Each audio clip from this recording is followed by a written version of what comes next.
예비 한국어 선생님들 안녕하세요. 오늘은 한국어 교육 능력 검정 시험 대비 6일차 시간입니다. 한 문장의 서술어 역할을 하고 있는 용언들은 본 용언과 보조 용언으로 결합되기도 합니다. 오늘은 용언들의 특성을 살펴보도록 하겠습니다.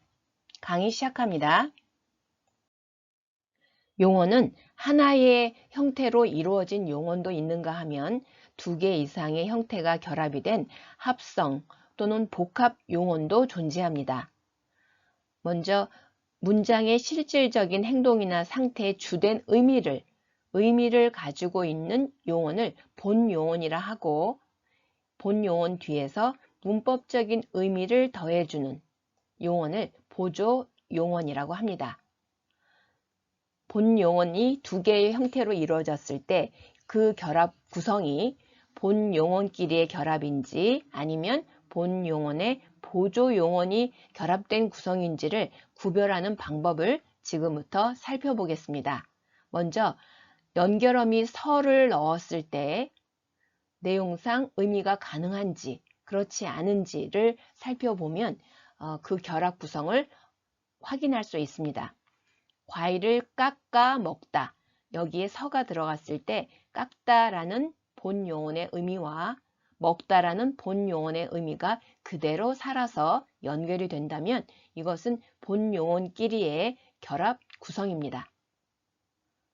그런데 과일을 깎아 보았다처럼 보다라는 문법적 의미, 시도의 의미를 갖고 있는 보조 용언의 의미가 서가 들어감으로 인해서 깎아서 보다.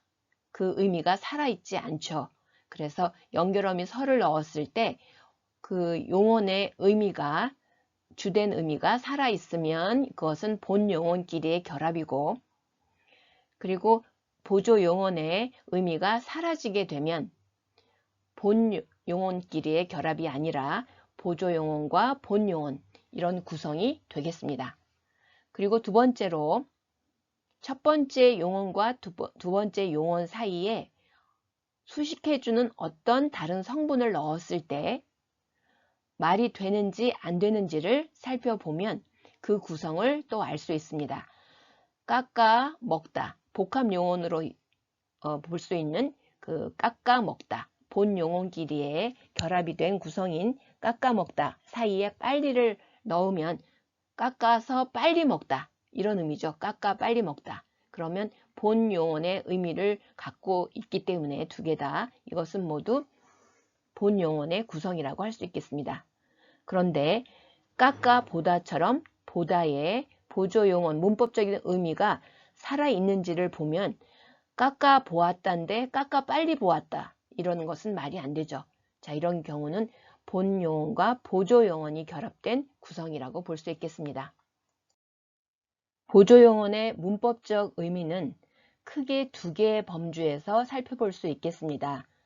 첫 번째로 상입니다. 상은 시간의 흐름, 시간의 국면, 시간의 모습이라고 생각하시면 되겠습니다.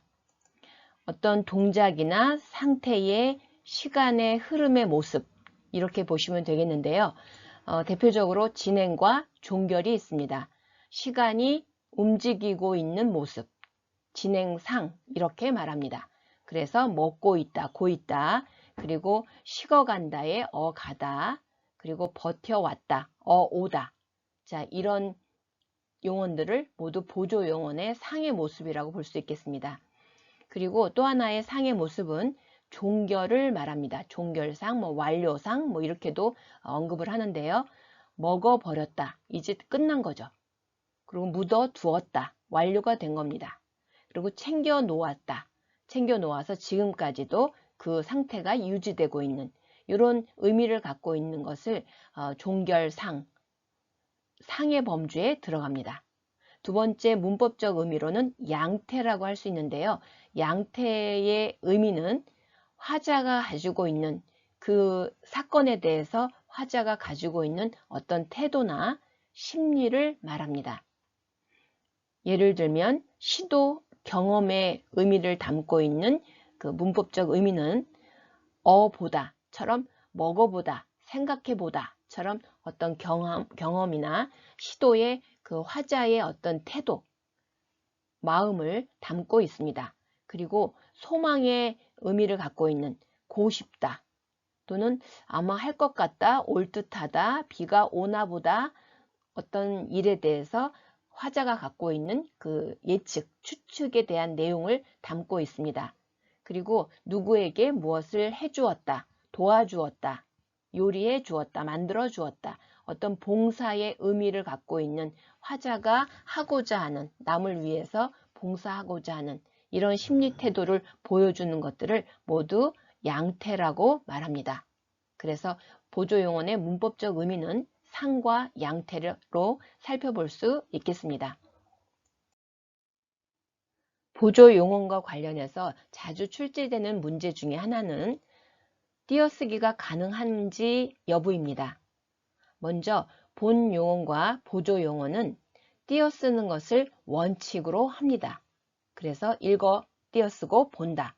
이렇게 하는 것이 원칙입니다.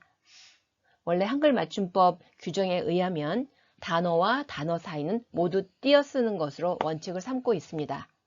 그런데 보조 용언 앞에 어미가 아, 어 또는 개가 올 때는 붙여 쓰는 것도 허용이 돼서 읽어본다처럼 띄어쓰기를 하지 않아도 됩니다. 이런 원칙과 허용 관계를 넘어서서 절대 붙이면 안 되는 그런 구성들이 지금 세 가지가 있는데요. 먼저 첫 번째, 중간에 조사가 개입할 때, 다시 말해서 본 용언과 보조 용언 사이에 조사가 왔다, 읽어도 본다. 이런 구성에 있어서는 절대 붙여 쓰지 않습니다. 조사가 들어가면요. 그리고 두 번째 제약으로는 앞말이 합성 동사일 때, 합성 동사는 실질 형태소가 결합이 된 그런 동사입니다.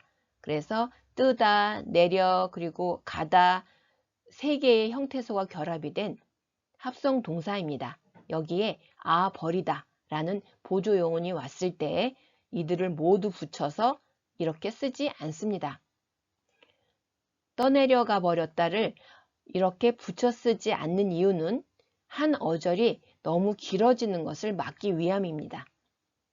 그리고 세 번째로 보조 용언이 다시 합성 용언일 때, 예를 들면 올 듯도 하다, 듯하다, 듯하다에 도가 붙어서 듯도 하다 라는 또 다른 구성을 또 만들어냈을 때, 이런 경우에도 띄어쓰기를 하고 붙여 쓰지 않습니다.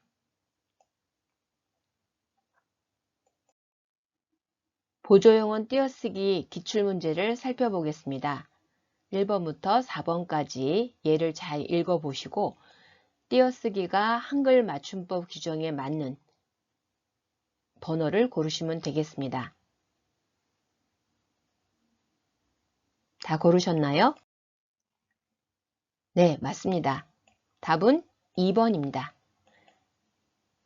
2번이 정답인 이유는 두다라는 보조 용어는 연결어미 어와 함께 쓰이는 용어입니다. 그래서 붙여쓰기가 허용됩니다. 2번에 준비해 두었다가 정답이 되겠습니다. 준비해 띄고 두었다가 원칙이지만 허용하는 범위 안에 들어가 있기 때문에 2번이 맞춤법 규정에 맞는다고 할 수 있겠습니다. 다른 번호를 살펴보면 1번에 올 듯도 하다에서 듣도 하다는 보조 용언 자체가 듣과 하다가 결합이 된 복합 구성이 되겠습니다. 그래서 띄어 써야 합니다. 그리고 3번에 읽어만 보았다의 경우처럼 본 용언과 보조 용언 사이에 조사 많이 들어가 있기 때문에 이때 또한 읽어만 보았다로 띄어 써야 합니다. 그리고 4번은 떠내려가 버렸다는 본 용언이 떠내려가 여기까지가 세 개의 동사가 결합이 된 합성 동사의 구성입니다. 그러므로 뒤에 오는 아, 버리다와 띄어 써야 합니다.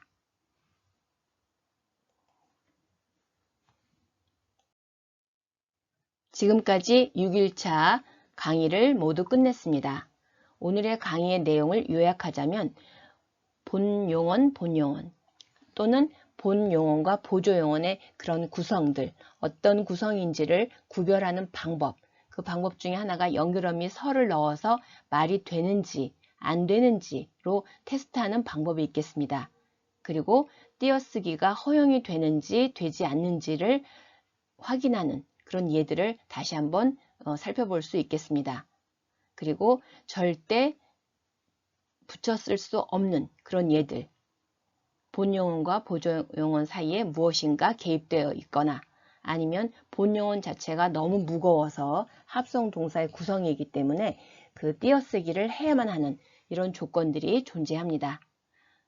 오늘의 내용들을 블로그 요약본으로 다시 한번 정독해 보시고 보조용언 관련 기출문제를 다시 한번 풀어보시면 되겠습니다. 오늘도 여러분의 꿈을 응원합니다. 감사합니다.